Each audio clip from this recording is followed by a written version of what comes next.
Hey everybody, so I'm back with another kind of quicker video. Today I'm just going to be briefly covering the difference between the Sportiva G-Tech and the Sportiva G5 EVO. So to start out, we're going to start with the G-Tech, just because it's the newer boot and it's the one that I've been using more recently. So far, this is a very great climbing boot. It's light, it's nimble, it's plenty warm for me. I think how testers have rated it, and I think from Sportiva themselves, they've also said that it kind of lays between, for warmthness, between the Scarpa Phantom and the G5 EVO, so it kind of lays that right in between. But for me, it's been plenty warm. I've been in some decently cold temps, but nothing too crazy.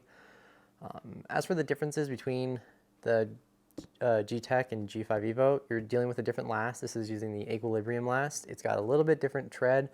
It's got Vibram light base, and it's got another, I think it's not Arctic Grip, but it's another compound on the forefoot and the heel. It's got, it's spring lug. It's Vibram spring lug. That's what it was.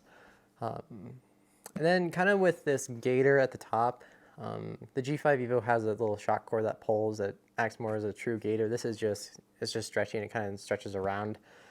It's not a big deal. It just definitely the G5 EVO kind of seals in the warmth. They both deal with the bow dial, so that's pretty standard with these boots. And pretty much really the only differences are really just the shape of the boot, and the G5 EVO definitely has more insulation in the toe. But that is the G-Tech, so let's look at the G5 EVO now. Okay, so this is the G5 EVO. If you haven't seen it before, this is what it looks like. Right off the bat, like I said, this does have a little shock cord at the top, so then this gaiter does kind of like clamp down and seals in that warmth. It might be a little bit warmer just because, I mean, just right off the bat, you can kind of see that this boot's definitely more bulkier than the G-Tech. The G-Tech is a very slim down boot, whereas the G5 EVO, it's a thick boot, and that just might mean just more insulation. But for me, it doesn't run as warm. I never got really cold. It was never super warm in it. The G-Tech definitely feels warmer to me, but that could be due to fit. So what kind of makes the G5 EVO the G5 EVO?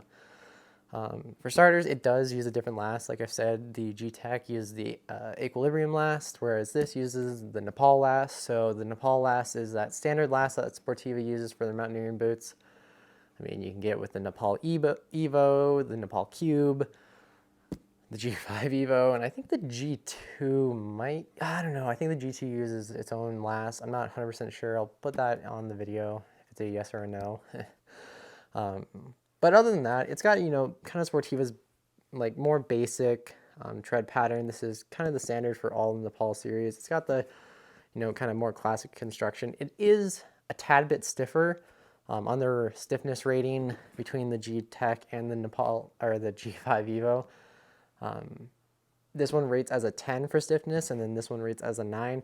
All that really means is how much like forefoot like flex are you going to have. These are definitely a rigid boot, whereas the G-Tech is definitely like there's a little bit more play, but you're not thinking like how the Equilibriums are. Like the Equilibriums are kind of stiff, but you can still move your forefoot and your toes.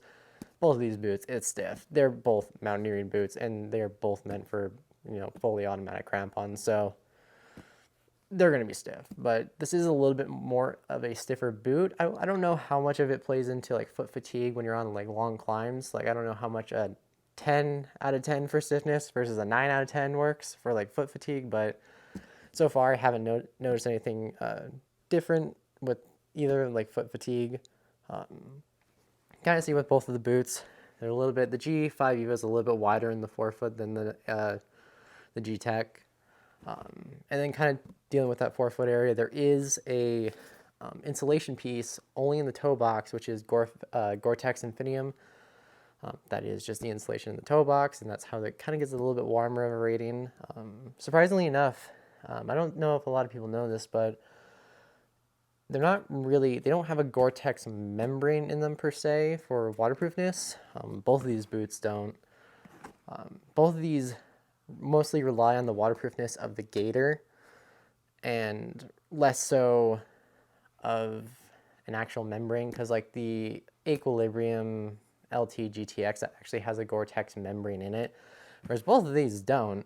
In fact, this one and the G-Tech, they mainly deal with, there's a little waterproof gusset right here.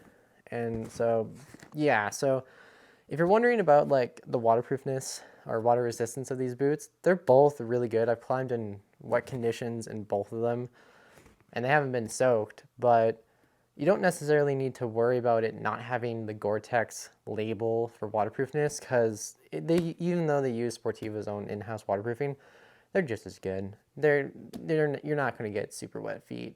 I know the previous version of the G5 had some problems with waterproofing. This one hasn't had any problems for me.